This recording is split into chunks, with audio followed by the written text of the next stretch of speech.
everyone. It's been a hot second since I've actually made a video talking about anything, but today marks a pretty big day. It's the 2-year anniversary of me starting chemotherapy medication. And that's a pretty big deal. I've trialed chemotherapies before, and normally I have to stop them because the side effects got too bad within the first couple months, or they ended in a near-death experience, and needless to say, we didn't keep taking the medication after that. But 2 years, I've been told ever since I was diagnosed that a medication would be my main form of treatment once one was readily available to me. And it's taken 18 years to get there. So it's a pretty big deal that I've been able to stay on this for 2 years. I wanted to make a little video quickly talking about what the initial process was like and what I was doing medically and what some of the side effects I have been having are. Okay, so to start, I want to talk about what my chemotherapy actually is. I know when a lot of people think about chemotherapy, you imagine someone going somewhere, being hooked up to an IV or a port, and having a concoction of medications administered to them. But for me, it's just a pill I take every night with my other nighttime medications.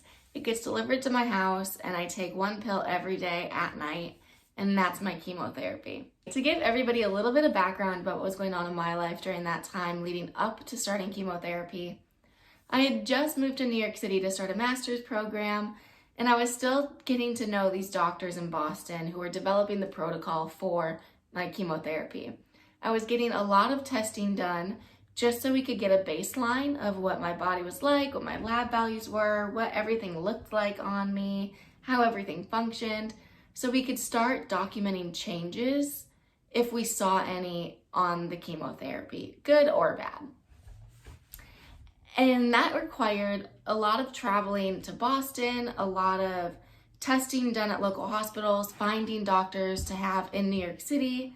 So I had a lot of doctor's appointments in the fall of 2018 just because I just moved there. So I had to get a whole new list of people that I would see in case something happened while I was living there, but also because we needed a lot of preliminary data. January 2019, I started chemotherapy. And initially the protocol was that I would see somebody once a week in office and get my blood drawn once a week. This was so we could mark any changes that we noticed happening with my lab values, but it was also a chance for me to say if I was experiencing anything that I felt needed to be said, even if it was just like a skin change, any little thing. This was my chance to tell somebody and have it documented so that we could really make sure we are covering all our bases, crossing T's, dotting I's, making sure everything was written down so that we could record it and notice any trending changes or any drastic changes. Now, with me being in New York City and my doctors being based in Boston, this made it a little more difficult. I ended up seeing somebody as well in New York City so that I didn't have to travel to Boston once a week. And this was helpful financially, academically, socially, made things so much easier that I didn't have to travel to Boston on a train every Friday or something along those lines. We have to remember that this was only my second semester as a grad student, and I think some of the hardest classes I had to take as a grad student were in the second semester. And financially, it would have been really difficult to pay for a train every week. And some nights we ended up spending the night, so also paying for a hotel. So it worked out that I'd see somebody in New York City, get my blood drawn there, and they'd send all the information to my doctors in Boston, and then once a month I would travel out to Boston and see that physician. As we started to see that nothing was changing drastically, and the side effects I was having weren't impacting my day-to-day life that bad, and they were very minor side effects, we decided to change the protocol so that I would only have to see a doctor in person every other week. So I was still getting my blood drawn once a week just to keep an eye on lab values, but now I only had to see the doctor in New York City once a month, and then I would see the doctor in Boston once a month. So only 2 doctor's appointments a month, which was way better than before. Before, it was very difficult to schedule these once a week appointments and blood draws, and to plan leaving town for at least one weekend.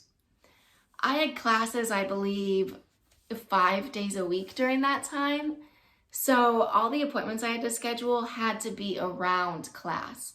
Some days, some days it would be going to class in the morning, getting my blood drawn, going to class, going to a doctor's appointment, or some variation of that the doctor's appointment would be at the end of the day and I had classes all day, or vice versa. It was just very difficult to try and maneuver and not be late to anything and not miss anything and be in New York City and doing homework and taking classes and also taking a medication. It was a lot initially, but thankfully that only lasted for about 3 months. I believe we changed the protocol after about 3 months, and then we changed it even further that I only had to go out to Boston once a month.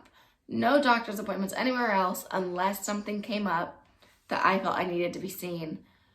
But we reduced it to 1 doctor's visit a month, and that's what we're still doing, and 1 blood draw a month. So my arms and my veins were saved.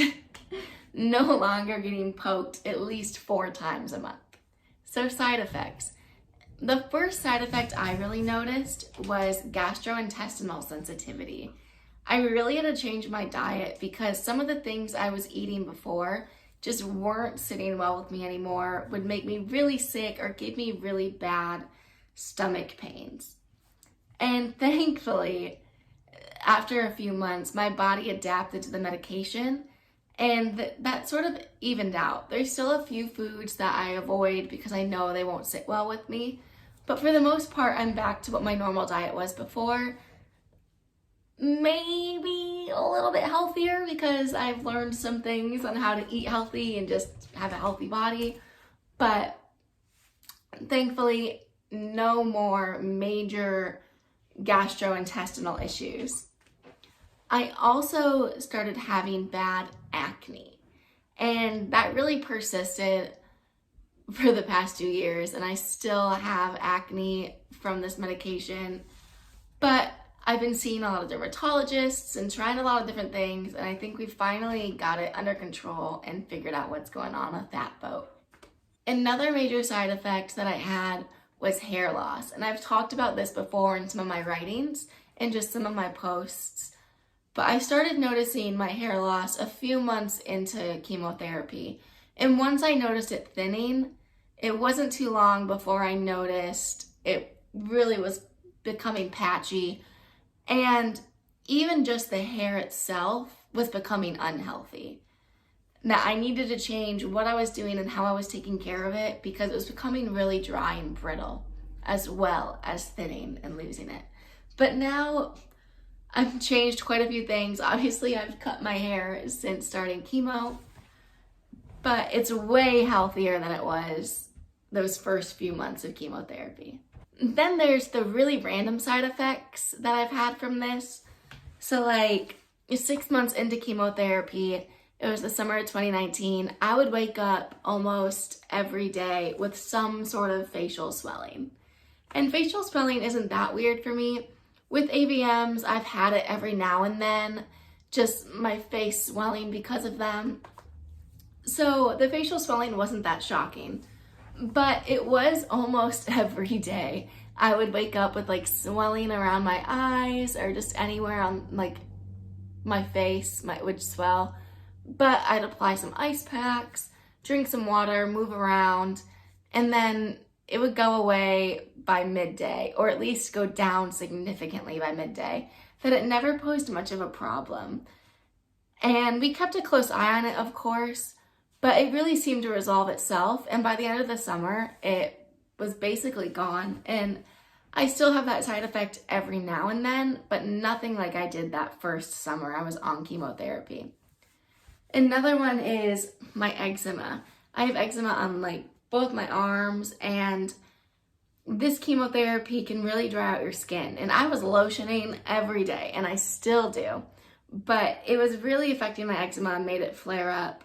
But working with the dermatologist, we figured out some ointments I can use, and that's pretty much resolved.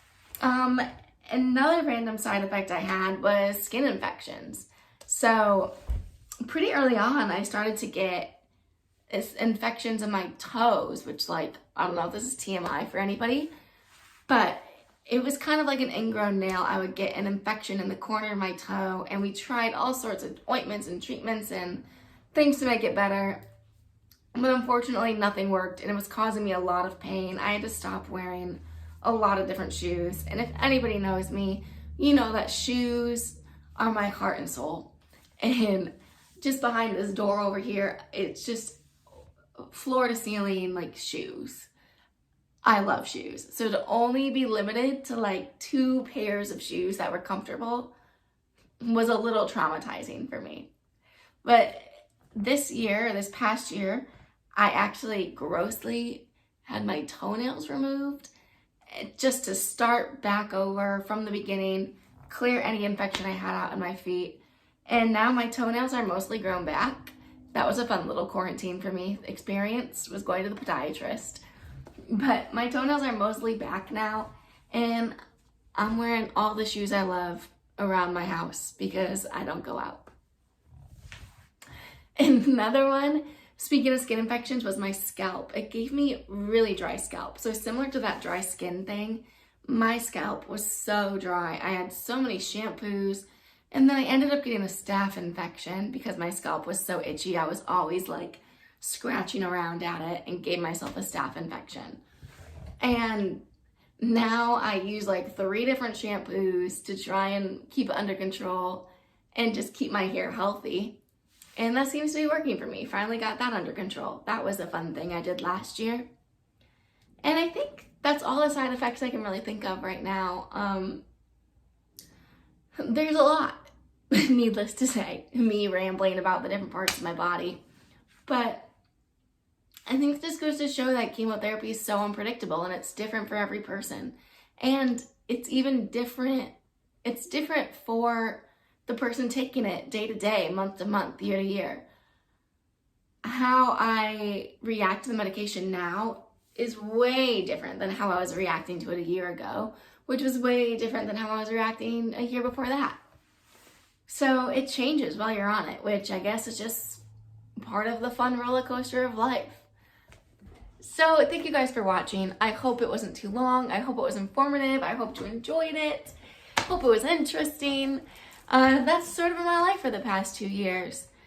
Now it's doctor's appointments once a month in Boston, blood draws once a month, echoes and EKGs to check out my heart every 3 months, pulmonary function tests for my lungs every 3 months, and a vision test for my eyes to make sure my retinas are doing what they're supposed to every 3 months. And that's sort of what I've been doing now, taking my medication every day and just watching for side effects and living life. Thank you guys for watching again. I hope you liked it. Have a nice day.